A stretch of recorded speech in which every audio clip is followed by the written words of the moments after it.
Yuk, dukung UFIT TV dengan belanja di UFIT Store. www.ufitstore.com. Alhamdulillah wassalatu wassalamu ala Rasulillah wa ala alihi wa sahbihi wa mawalah wa asyhadu an la ilaha illallah wahdahu la syarikalah wa asyhadu anna Muhammadan abduhu wa rasuluh sallallahu alaihi wa ala alihi wa sahbihi wa sallama tasliman katsira, amma ba'du. Nanti di akhir pembahasan akan ada studi kasus ya, dipecahkan oleh semua peserta. Kita lanjutkan tentang zakat utang piutang. Saya awali dulu tentang piutang ya. Piutang berarti uang kita yang berada di tempat orang lain. Bagaimana aturan zakatnya?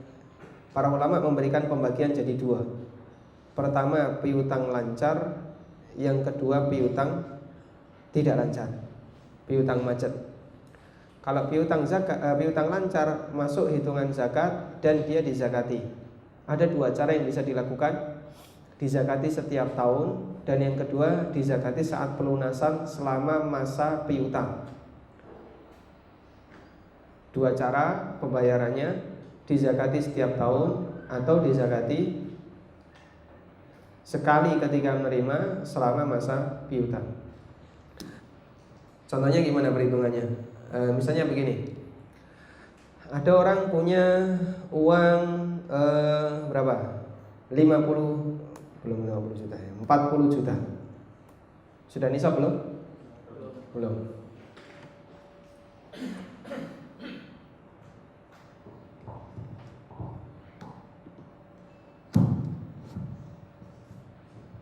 Ya, dia punya tabungan 40 juta. Tabungan ya. Kemudian dia punya piutang misalnya 15 juta.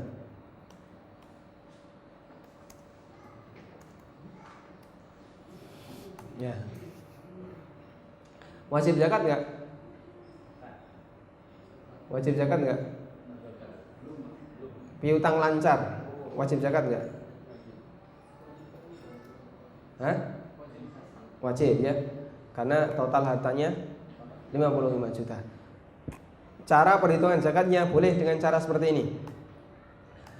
Di tahun pertama, tahun 1, dia langsung bayarkan 2,5% kali, misalnya ini piutang lancar, tapi di situ masa penyerahannya 3 tahun. Yang saya maksud piutang lancar itu bukan sewaktu-waktu bisa diambil, tapi maksudnya adalah pihak yang kita beri utang, yang membawa utang kita itu mudah untuk memberikan utang ketika jatuh tempo. Misalnya dia orang kaya atau dia punya jaminan, sehingga mudah bagi kita untuk mengambilnya ketika jatuh tempo. Bisa dengan 2,5% kali 40 juta. Dan yang ini tidak dihitung. Yang ini tidak dihitung. Plus ini dibiarkan. Yang piutangnya dibiarkan. Jadi ini untuk utang, ini untuk piutang. Dia dibiarkan. Tapi nanti saat pelunasan yaitu 3 tahun. 3 tahun dia langsung piutangnya langsung dizakati 2,5% kali 3 kali berapa? 15 juta. Ini cara pertama.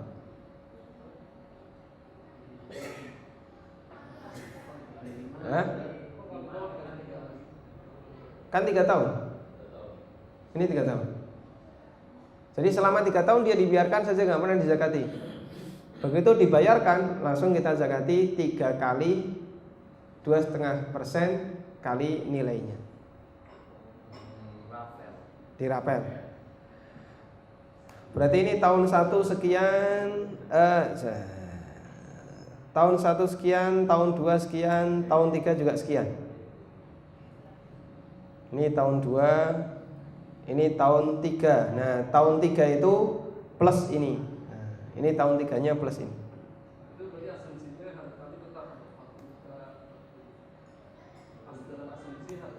Ya, yang 40 juta ini maksudnya adalah misalnya 40 juta anggap saja plus N ya, 40 plus N juta. Kalau ini bisa dipahami ya.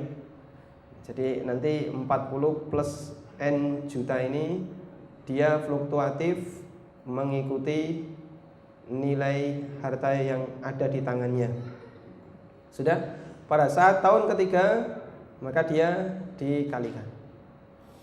Kalau misalnya ini angka 3, angka berapa misalnya Z tahun atau X tahun. Oh, X bingung ya. M tahun. Maka nanti di sini kali M kali 15 juta. Ini rumus perhitungan zakat piutang. Ya? Problem. Ini kalau yang nyicil sama kita. Hah? Kalau di total itu piutangnya karena kalau 15 tahun jadi lama ya. Iya. Jadi bayarnya nyicil itu yang itu cicilan per bulannya atau piutang totalnya tadi Pak? Piutang totalnya itu dihitung semuanya. Begitu dibayarkan, kemudian kita bayarnya nyicil. Dia totalnya 500 juta karena 15 tahun. Iya. Nah terus per bulannya berarti 3 juta lagi. Per bulan itu total 1,3 juta. Oh, baik. Atau gimana? Baik. Untuk seperti ini maka yang masuk perhitungan yang dibayarkan. Dibayarkan gabungkan dengan yang di sini. Gabungan dengan perhitungan ini. Jadi nanti 2,5% plus nilai piutang dikurangi atau ini aja gampang ya, nilai cicilan. Ini kalau modelnya cicilan tadi. Sudah? Cara yang kedua bisa juga dihitung tadi ya, langsung jadikan satu. Kalau modelnya bukan cicilan, Pak. Jadi utang di sini yang saya maksud langsung dibayar cash, utuh, bukan cicilan. Cara yang kedua sama. Jadi misalnya dia selama 3 tahun kita bayarkan setiap tahun sekian plus 15 kali 2,5% atau 2,5% kali 15.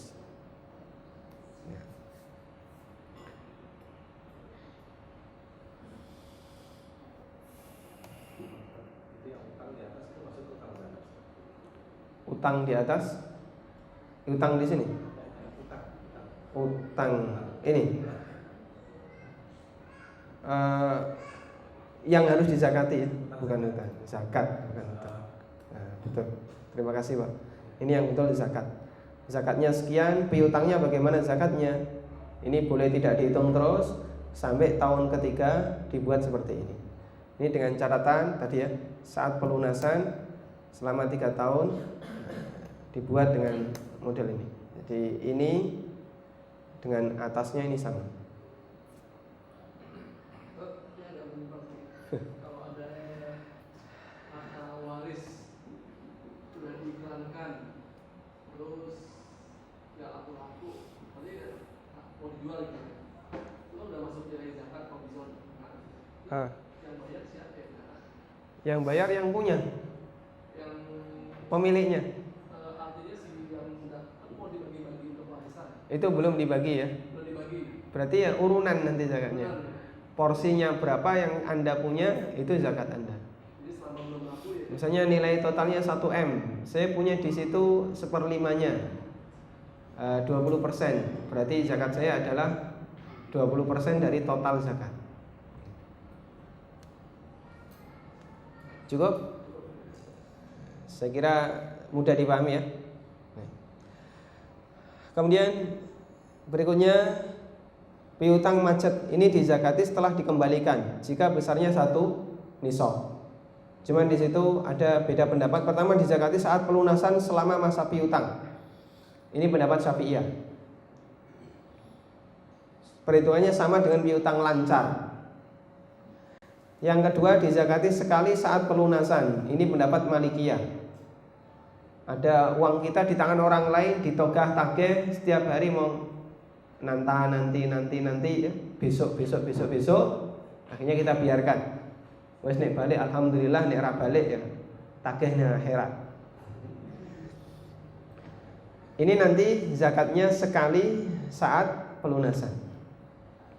Kemudian yang ketiga, tidak wajib dizakati dan perhitungan haul baru dimulai. Ini pendapatnya mazhab Hambali. Begitu diserahkan, nah sudah, berarti sekarang hitung perhitungan haulnya. Ini pendapat mazhab Hambali. Baik.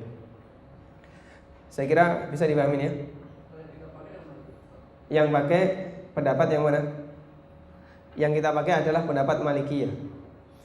Jadi dia dizakati setelah dikembalikan jika besarnya 1 nisab, dan itu kita anggap sebagai zakat untuk semuanya. Jadi tidak dihitung tahunan, tapi dihitung sekali. Karena kemarin kita tidak tahu kapan akan dikembalikan. Begitu dikembalikan langsung dibayar zakatnya sekali. Ikut mazhab Malikiyah. Alhamdulillah. Ini piutang ya. Sekarang yang utang, zakat utang. Utang berarti uang orang lain yang ada di tangan kita. Ini dizakati atau tidak? Jawabannya, selama utang belum dibayarkan masuk dalam perhitungan zakat. Dia belum mengurangi sebelum dibayarkan. Saya di bulan ini mau ngitung zakat saya, tapi masih punya utang. Utang di toko besi itu belum lunas, yang punya tanah itu belum lunas, yang ini belum lunas. Masuk dihitung enggak? Selama duit itu di tangan kita, dihitung zakat. Ini berdasarkan keterangan dari Utsman bin Affan. Beliau mengatakan, "Hadza syahru zakatikum, faman kana alaihi dainun falyu'addihi hatta tukhriju zakata amwalikum." Ini adalah bulan kalian harus membayar zakat. Jadi bayar zakat di masa silam kan dipimpin oleh khalifah. Mereka menerjunkan masyarakat, silakan bayar untuk menarik zakatnya. Karena itu Utsman memberikan peringatan, siapa yang punya utang, bayar dulu utangnya, baru kemudian keluarkan zakatnya. Kalau tidak dikeluarkan, kena perhitungan zakat. Biar mengurangi kewajiban zakat kamu, lunasi dulu utangnya. Jangan, ini kan utang secara neraca keuangan. Dalam neraca keuangan itu utang. Tapi kalau uang itu masih dalam genggaman kita, meskipun secara neraca itu utang, ini tetap wajib dizakati. Baik. Kalau pajak kan tidak, Pak ya? Pajak ini masuk pengurangan enggak? Atau wajib dipajaki? Enggak tahu ya. Tidak ada yang punya pengaruh. Tergantung laporan. Baik. Cukup jelas insyaallah. Saya sambung. Kalau misalnya kok semuanya itu utang, tuku tanah utang, kemudian pasirnya utang, semennya utang, besinya juga utang, KB utang. Selama setahun ternyata gak payu-payu. Kemudian mau kita lunasi, terus wah bingung ini. Akhirnya sudah kita jual semen, dijual, disaur, dibayar, sampai kita tidak ada sedikit pun uang yang kita miliki. Berarti sudah tidak ada kewajiban bayar zakat. Jangankan itu ya, kalau misalnya nilai utang itu kita bayarkan, ternyata sampai harta kita di bawah 1 nisab, maka tidak ada kewajiban zakat. Karena hakikatnya kenapa ke utang wajib dizakati? Selama kita pegang, hakikatnya itu harta kamu yang tertunda ya. Makanya wajib dizakati. Kapan itu menjadi milik penuh kita? Setelah dilunasi. Sehingga biar tidak terhitung dalam jangkauan kita, lepaskan dulu, bayarkan dulu, baru kemudian bayar zakat. Bisa dipahami ya? Alhamdulillah. Yang terakhir saya mau bahas ini, aturan zakat harta keluarga.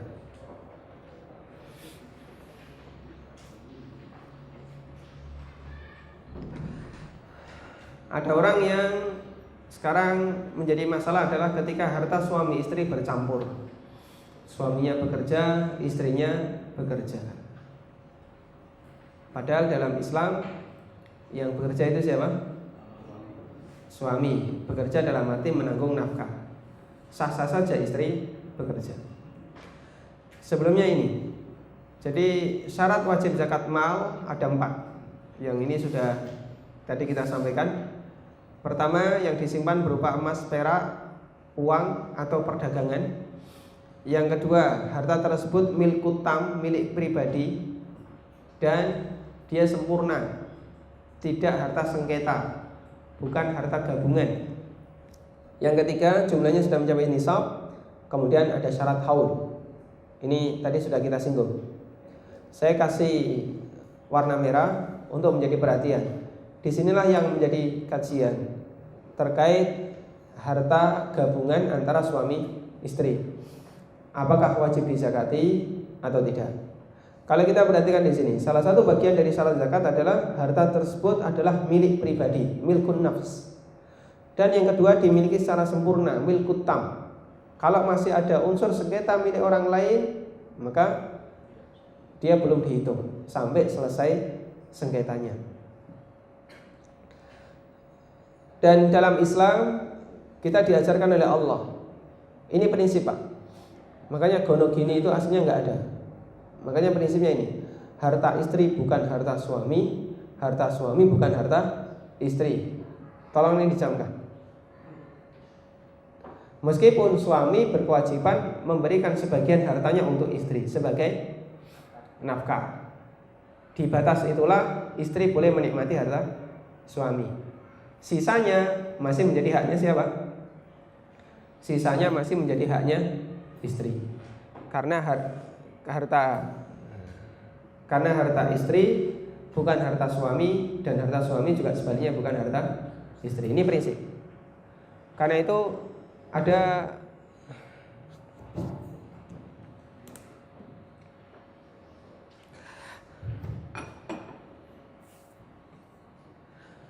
kalau prinsip yang ada di masyarakat kita, pokoknya semua yang masuk rumah milik bersama ini tidak sesuai syariat. Dan ini yang menyebabkan kadang ada masalah gonogini dan seterusnya, Pak ya. Pokoknya anggere mlebu omah berarti kabeh melu duwe. Belum tentu ya. Islam menghargai kepemilikan. Mereka ini jadi satu keluarga karena diikat pernikahan. Sementara ikatan pernikahan itu sifatnya lazim bagi istri, jaiz bagi suami. Lazim bagi istri artinya mengikat istri, dan dia tidak bisa lepas kecuali dengan ketentuan tertentu, syarat tertentu yang disebut dengan khulu atau fasakh. Dan yang kedua, jaiz bagi suami. Boleh-boleh saja suami menceraikan istrinya, sehingga akad pernikahan itu bisa putus nggak? Bisa putus. Memungkinkan untuk putus. Maka hubungan kepemilikan bisa hilang ketika akad pernikahannya putus. Karena itulah kalau kita menggunakan prinsip apa yang dimiliki suami milik istri, apa yang masuk ke dalam rumah milik bersama, begitu ikatan pernikahan ini putus, terjadilah kebingungan. Karena itu prinsip semacam ini tidak berlaku dalam Islam. Apa dalil? Apa dalil bahasanya kepemilikan dihargai oleh Allah baik istri maupun suami? Ayat tentang warisan. Kalau suami mati, istri dapat berapa?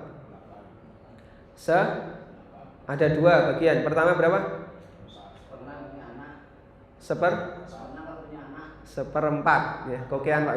Seperempat kalau tidak punya anak. Terus satunya 1/8 jika punya anak. Kalau bagian suami jika istri mati, 1/2 jika tidak punya anak, dan 1/4 jika istri punya anak, mayit punya anak.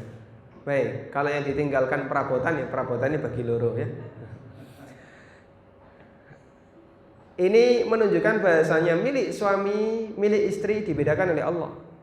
Makanya ada warisan milik suami, ada warisan milik istri. Kalau harta yang masuk rumah milik bersama, berarti aturan ini nggak berlaku. Padahal Allah Subhanahu wa taala menetapkan baik istri maupun suami masing-masing mendapatkan jatah yang berbeda sesuai dengan kondisi mayit. Terus bagaimana jika suami istri menggabungkan harta mereka? Maka di sana ada pembahasan tentang zakat harta syarikah atau harta gabungan. Dan ada 2 pendapat ulama pendapat itu, perselisihan itu kembali kepada cara perhitungan nisab harta. Apakah ditinjau dari sisi jumlah harta yang terkumpul atau dari sisi besar harta masing-masing pemilik. Sebagai contoh, ada satu perusahaan milik 5 orang. Omset perusahaan ini misalnya 1M. Ketika dizakati 2,5%, itu yang dizakati omset perusahaan ataukah hak milik masing-masing pemilik perusahaan. Nah, kalau kita mengacu bahasanya perhitungan nisab untuk harta syarikah, harta gabungan, itu yang penting adalah ditinjau dari jumlah total harta. Berarti 1M kurangi 2,5%, terserah. 1M kurangi 2,5%, selesai zakatnya. Baik itu sekian persen omset milik A, milik B, milik C, terserah, tidak ada aturannya. Pokoknya 2,5% dari total 1M. Ini pendapat yang pertama. Pendapat yang kedua, tidak demikian menghitungnya, tapi dari 1M ini A punya berapa persen? Misalnya kok saya punya 1%. Berarti berapa Pak? 10 juta. Dia punya 10 juta. Berarti dia kena zakat nggak? Tidak. Kamu karena cuma punya 10%, berarti kamu tidak termasuk orang yang kena zakat. Yang lainnya misalnya punya 95%. Nah, dia zakatnya paling gede, sisanya sesuai dengan ukurannya. Baik. Dan pendapat yang kedua inilah pendapat yang lebih kuat. Karena itu kembali kepada masalah syarat tadi, dia harus milkun nafas dan milkut tam, dimiliki pribadi dan dimiliki secara sempurna. Berarti kepemilikan dikembalikan kepada masing-masing, bukan dikembalikan kepada totalnya. Bisa dipahami ya? Makanya kalau harta itu kumpul antara suami istri, ya diperkirakan suaminya berapa persen yang ada di sini, istrinya berapa persen. Yang perabotan nggak usah dihitung. Rumah, tanah, perabotan, dan semua yang tidak kita perjualbelikan nggak usah dihitung. Hitung saja yang mentahannya ya, yang uang maksudnya, yang uang, emas, perak, kemudian barang dagangan. Kalau yang diperjualbelikan tapi masih sambil dipakai itu Ya masuk perhitungan. Dia jual beli mobil sambil mobilnya dipakai, masuk perhitungan. Ya, selesai, alhamdulillah. Masalah zakat ya. Saya kasih studi kasus Pak ya. AB, ini A meninggal. Di situ ada 5 anak, dari mulai Bejo sampai Budi. Kemudian si A meninggal di bulan Rejab tahun 37. Si Budi punya tabungan senilai 30 juta di Ramadan 37. 1437. Berapa nilai zakat Budi dan kapan haulnya? Bisa mulai dihitung Pak. Nisabnya sama dengan tadi, nisabnya 43 juta. 43 juta untuk nisabnya. Sudah ketemu? Berapa Pak? Berapa Pak Sir? Belum nisab. Berarti enggak zakat ya? Enggak. Haulnya Sya'ban 38. Ada yang lain yang menemukan? Sudah ada jawaban pertama, belum nisab. Sudah nisab. Sudah nisab belum haul. Makanya haulnya kapan dan berapa nilai zakatnya?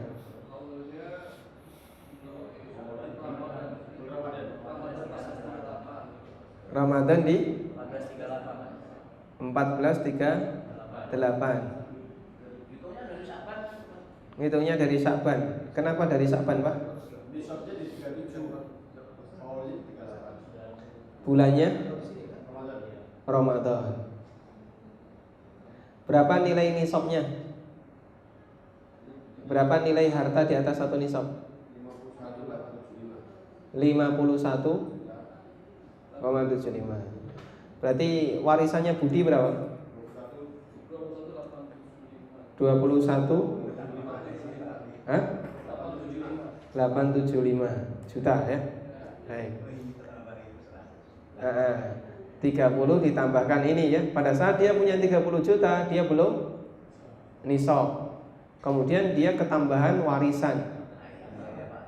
Sudah? Baik. Ini digabungkan enggak?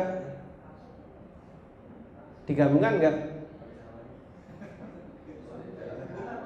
Digabungkan atau dipisah? Kenapa dipisah? Sumbernya beda. Digabungkan atau tidak? Digabungkan enggak? Ada spidol selain warna hitam enggak ada ya? Cuma satu ya. Cukup. Digabungkan enggak?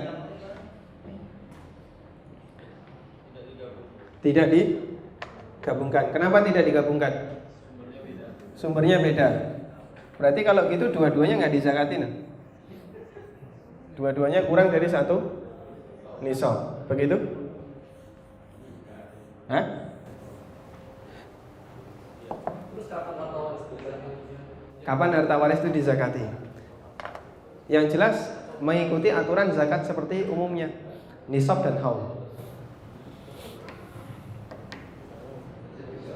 Makanya di sini saya sebutkan nilainya duit. Saya tidak sebutkan nilainya tanah. Sudah? Digabungkan ya? Kenapa digabung? Bentuknya uang sudah jadi hartanya si Budi. Bentuknya? Uang dan sudah jadi hartanya si Budi, sudah jadi hartanya Budi. Dia sudah menjadi hartanya Budi, sehingga dia gabung dengan tabungannya Budi. Begitu? Yang kedua. Ayahnya Rojak kan Sakban kena mulai Sakban itu. Tergantung baginya tak. Kalau baginya Rajab berarti digabungkan. Kalau baginya warisan Ramadan digabungkan. Kalau bagi waris, ini langsung dibagi. Begitu amati langsung malamnya dibagi sambil tahlilan. Seminggu. Baik, digabung nggak? Digabung nggak Pak? Dipisah, berarti tidak wajib nggak wajib zakat. Yang lain? Digabung di Ramadan. Kenapa?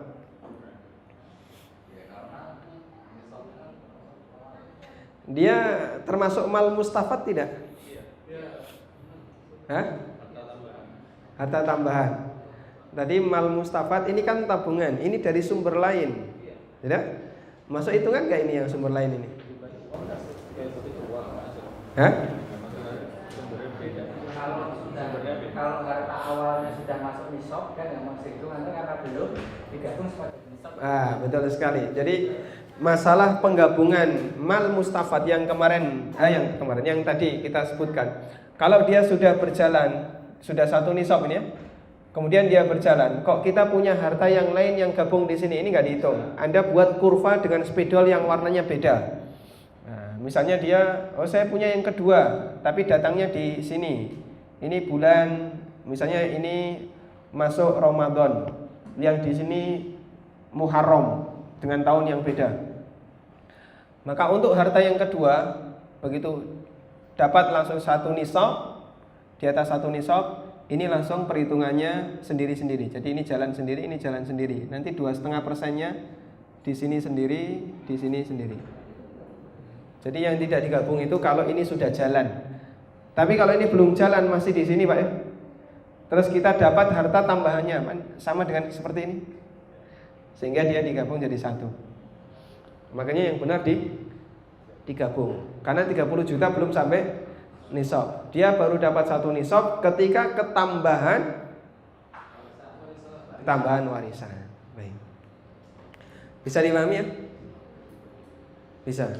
Alhamdulillah. Karena itu di situ warisan Budi 21, sekian itu digabungkan dengan 30 juta di bulan Ramadan. Sudah? Selanjutnya dihitung selama 1 tahun. Bisa dipahami? Baik. Kalau sudah bisa ngitung, bisa ngajarkan ke yang lain. Pelatihan berikutnya nanti pelatihnya Bapak Ibu ya. Menambah jumlah trainer ya.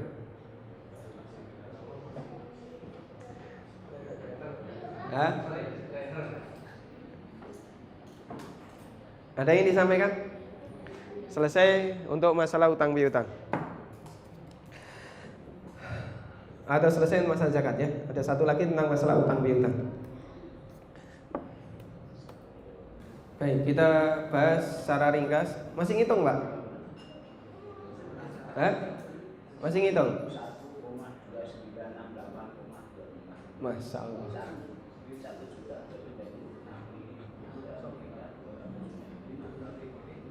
Masih ngitung ya? Berarti saya kasih tugas yang kedua. Kayaknya seneng yang hitung-hitungan. Saya kira untuk yang utang piutang sebenarnya tidak jauh beda dengan yang ada di modul. Bapak Ibu nanti bisa pelajari di rumah. Sederhana saja di situ pembahasannya ya. Tidak ada perhitungan, tidak ada rincian yang agak rumit. Cuman tinggal dipelajari saja. Saya kasih tugas yang lain. Ini ada kasus ya, ada kasus.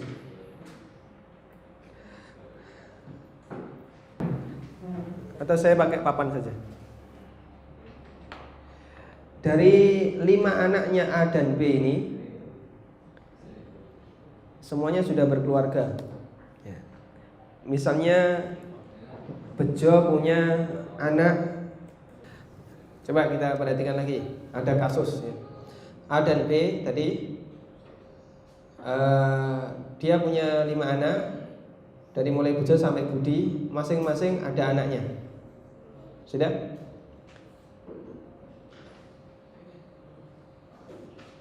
Ini kasus yang kedua, Pak. Saya gambarkan dalam, kita buat diagramnya saja. A dan B ya. Yang ini istri. Sudah? Mereka punya 5 anak. Siapa tadi yang pertama? Bejo. Anak pertama si Bejo punya 2 anak. Satu Adi dan Siti. Adi dan Siti. Kalau ada nama yang sama, mohon maaf ya, ini di luar tanggung jawab Paijo.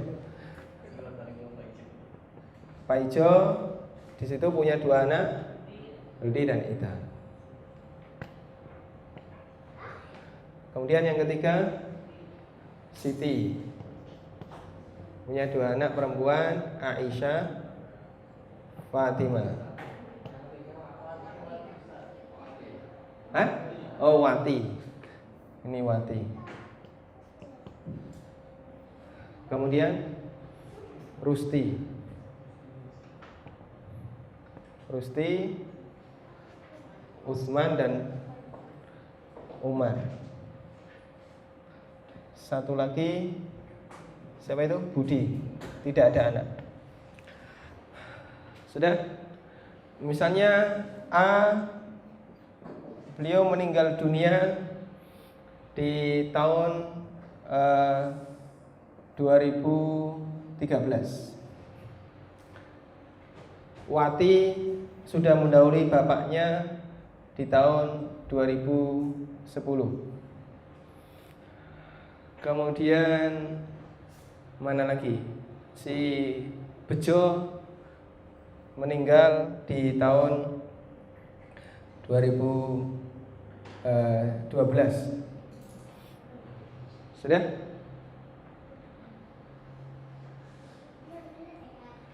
Meninggalnya di tahun yang berbeda. Yang jadi pertanyaan adalah, di sini ada Aisyah, ada Fatimah, ada Adi, ada Siti. Sudah Pak ya? Berapa nilai warisan masing-masing? Nah, nanti pertanyaannya berapa nilai warisan masing-masing? 1, 2, 3, 4. Sebelumnya saya kasih sedikit pengantar.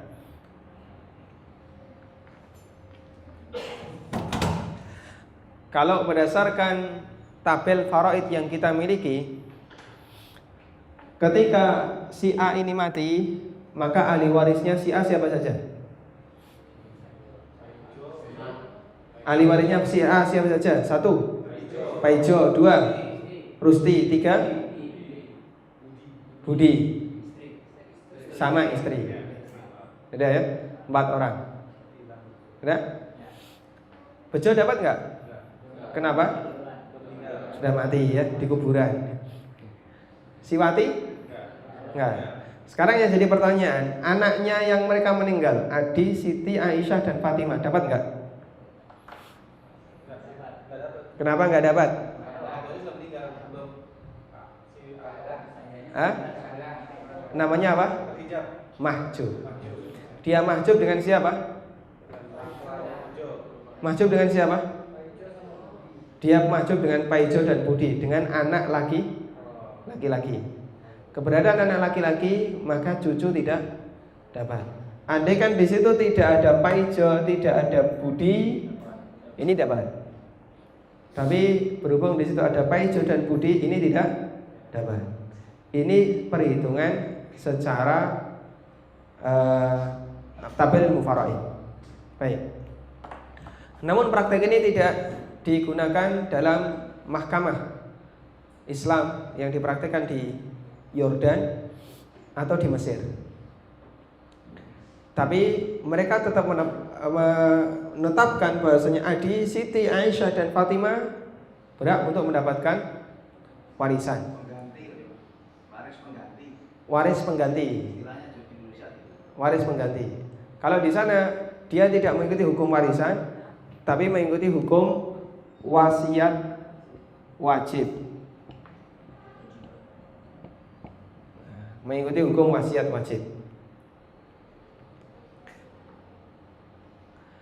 Sehingga kalaupun di situ tidak diberikan warisan atau tidak dituliskan wasiat, maka pihak keluarga dari mulai Paijo, Rusti sama Budi wajib memberikan jatah untuk Adi, Siti, Aisyah, dan Fatimah sebagai pengganti dari orang tuanya.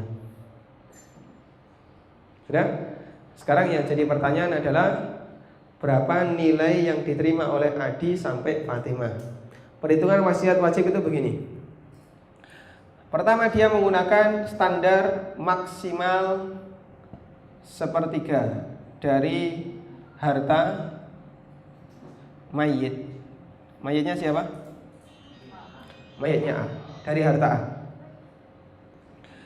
Karena itu jika jatah ortunya lebih dari 1/3, jika jatah ortunya lebih dari 1/3, maka ini dikurangi.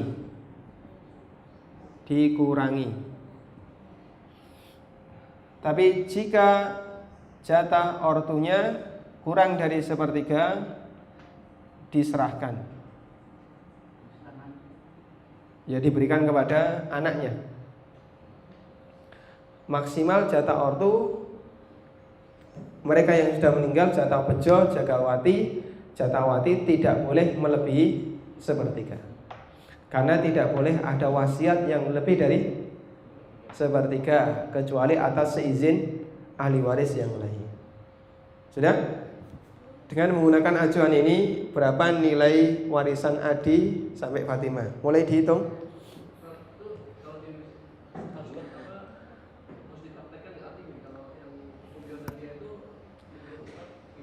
Hukum yang mana, Pak? Insya Allah ini berlaku dan boleh sah-sah saja dipraktekkan dalam rangka menjaga keadilan di antara keluarga. Karena hukum warisan ditetapkan berdasarkan keadilan.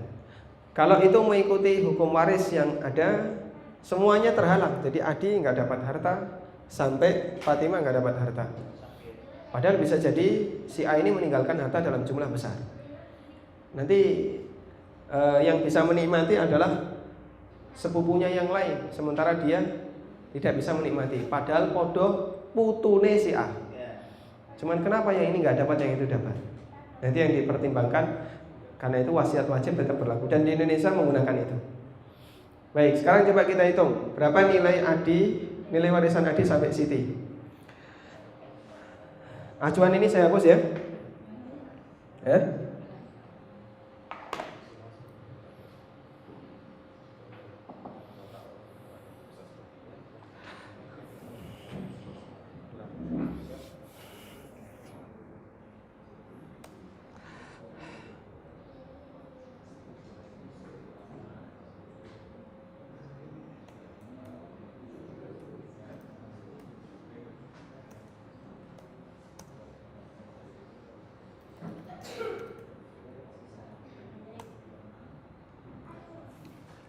Coba kita mulai hitung Pak. Istri dapat berapa? Berapa? 1/8. 1/8. Semua anaknya dapat berapa? 7/8. Semua anaknya dapat 7/8. Semuanya dihitung seolah mereka masih hidup. Sudah? Gimana Pak? Istri dapat 1/8. Semua anak dapat 7/8. Dari mana ini? Asobah. Kenapa asobah? Kenapa asobah? Ada anak laki, ada paijo, ada budi. Karena ada anak laki mengangkat rusti jadi asobah, namanya apa? Asobah bil ghair. Asobah bil ghairi atau asobah bil ghair. Semuanya jadinya mendapatkan 7/8 sebagai sisa. Sekarang dari 7/8 sisa ini dibagi berapa? Dibagi berapa? Dibagi berapa? Hah? 2. Berapa? 6 tambah 2 sampai 1 berapa? 8. Berarti tadi istri, kemudian ini anak-anak 1/8, 7/8. Ini dibagi 8. Jadinya 7/16. Betul? Oh iya, dibagi 8, benar. 7/64. Sudah? Bejo dapat berapa? Bejo, andaikan dia masih hidup, berapa? 7/64 bagi 2 berapa Pak? 32. Kemudian paijo 7/32. Terus si Wati 7/64. Kemudian Rusti 7/64. Kemudian Budi 7/32. Biarkan dalam bentuk pecahan. Lepaskan dia dalam bentuk pecahan. Biarkan terus ya. Kita tidak perlu nyari KPK dan seterusnya. Biarkan apa adanya. Sudah? Kira-kira pertanyaan berikutnya. Tadi kan kita mau mencari Adi dapat berapa, Siti dapat berapa. Yang jadi pertanyaan, 7/32 itu apakah lebih besar atau lebih kecil dari nilai sepertiganya? Hah? Lebih? 7/32 dengan sepertiga besar mana Pak? Besar sepertiga. Berarti dia lebih kecil. Boleh nggak diserahkan? Boleh. Selanjutnya ini boleh diserahkan ke Adi dan Siti. Baik, kita akan bagi 7/32. 7/32 mau diserahkan ke Adi dan Siti. Dibagi berapa? Bagi 3. Dibagi 3. Jadinya 7 per berapa? 7/96. 7/96. Baik. Di situ ada Adi, dapat berapa? 7/32. Betul. Oh, bukan.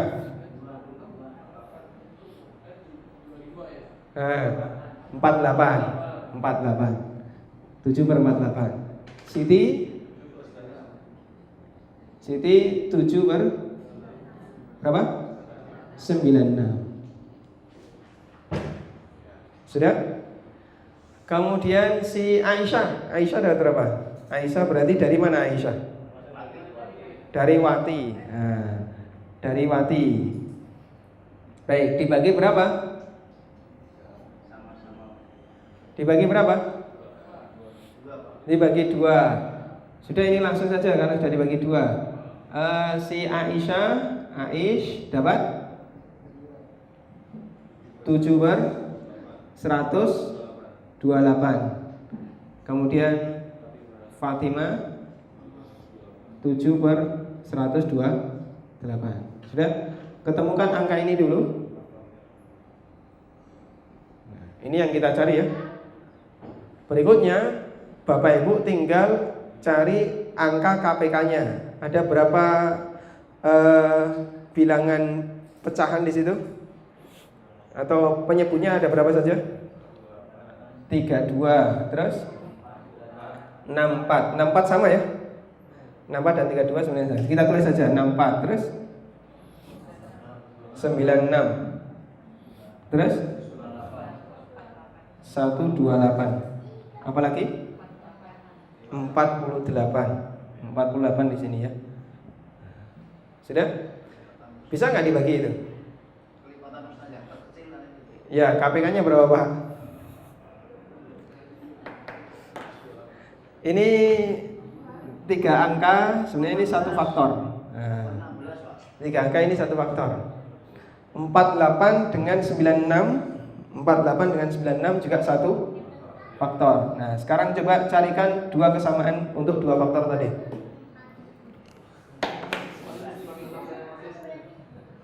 Pembaginya berapa? 96 itu Pak?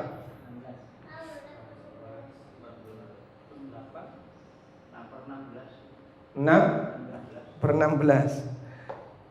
Begini saja ya. Sebenarnya ini bisa kita gunakan.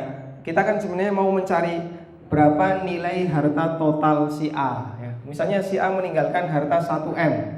Nah 1M itu dipecah berapa, biar nanti masing-masing lebih mudah untuk membaginya. Nah, caranya tadi, ini 2 faktor yang sama, ini faktor yang sama. Sekarang coba 2 faktor tadi digabungkan.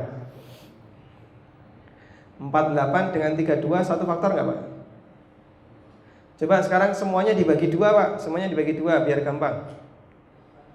24, 16, 32, 96 itu 468, 160. Bagi lagi 2 lagi, bisa nggak? Selama masih genap bagi terus 2. 8. Kalau secara gampangnya sebenarnya Bapak Ibu bisa kalikan angka terkecil di sini 32 dengan 48. Kalikan berapa? Coba dikalikan berapa 48 kali 32.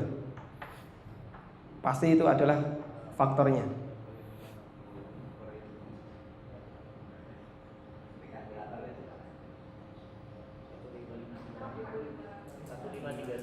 Satu 536.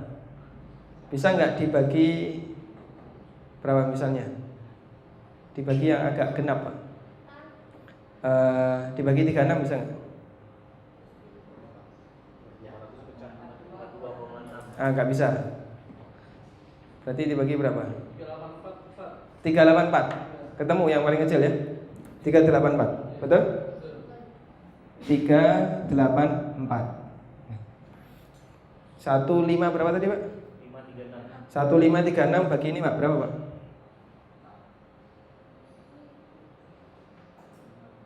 4. 1536 dibagi 4. Ini sebenarnya bisa dibagi 2 lagi, berapa Pak?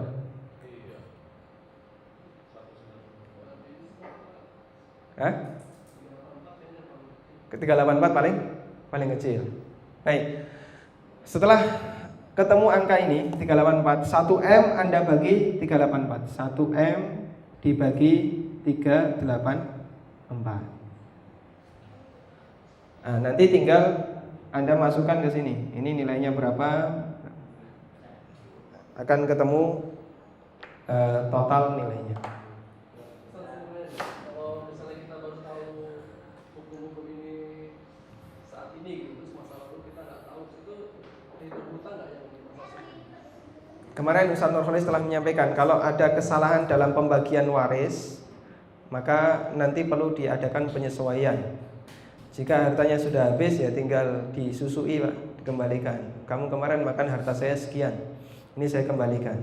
Yang ini, saya kelebihan, tak kembalikan. Tinggal itu saja yang bisa dilakukan. Kecuali kalau mereka saling ridho, ya sudah yang kemarin diikhlaskan, boleh saja.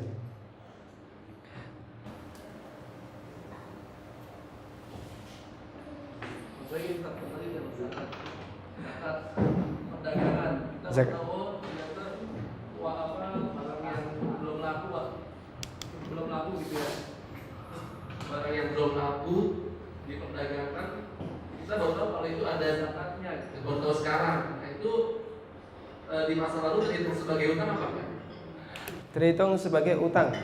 Jadi dizakati sekarang. Tinggal dikalikan saja sudah berapa tahun yang nggak laku ini tidak dizakati. Jazakumullah khairan. Cukup ya, 4:30 kita selesai. Untuk masalah wakaf saya kira tidak jauh beda dengan apa yang di artikel. Nanti Bapak Ibu bisa pelajari. Insya Allah kesempatan 2 hari sangat mencukupi untuk membahas materi yang ada di tempat kita. Ada yang ditanyakan sebelumnya? Cukup? Alhamdulillah. Bingung? Bingung itu sebenarnya cuma satu Pak kuncinya. Banyak latihan selesai Pak ya. Nanti insya Allah bingungnya akan hilang sendiri. Yang belum mengumpulkan lembar evaluasi bisa dikumpulkan ke panitia. Untuk yang ibu-ibu bisa ditaruh belakang, nanti akan diambil oleh panitia.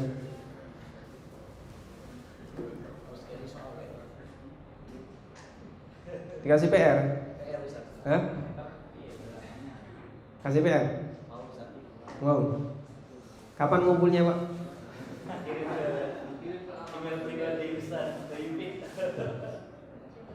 itu ada website yang membahas latihan-latihan masalah.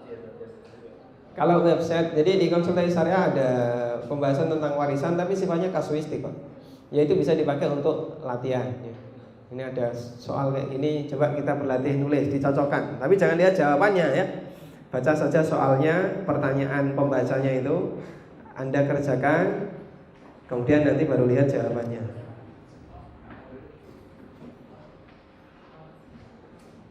Cukup? Alhamdulillah kita sudah berada di penghujung pelatihan. Memang yang namanya pelatihan biasanya ada banyak materi yang belum bisa dibahas semuanya Pak ya. Dan itu hampir di semua pelatihan, termasuk pelatihan yang kita adakan di KPMI juga demikian. Tapi beberapa materi itu bisa dikembangkan sendiri karena sudah ada modul yang disediakan. Terima kasih Bapak Ibu telah sabar mengikuti pelatihan ini. Semoga Allah Subhanahu wa taala memberkahi kita semua, memberkahi ilmu yang diperoleh di kesempatan hari ini. Dan semoga Allah mempertemukan kita kembali kelak di hari kiamat, di saat Allah memberikan kita kenikmatan surga, insya Allah.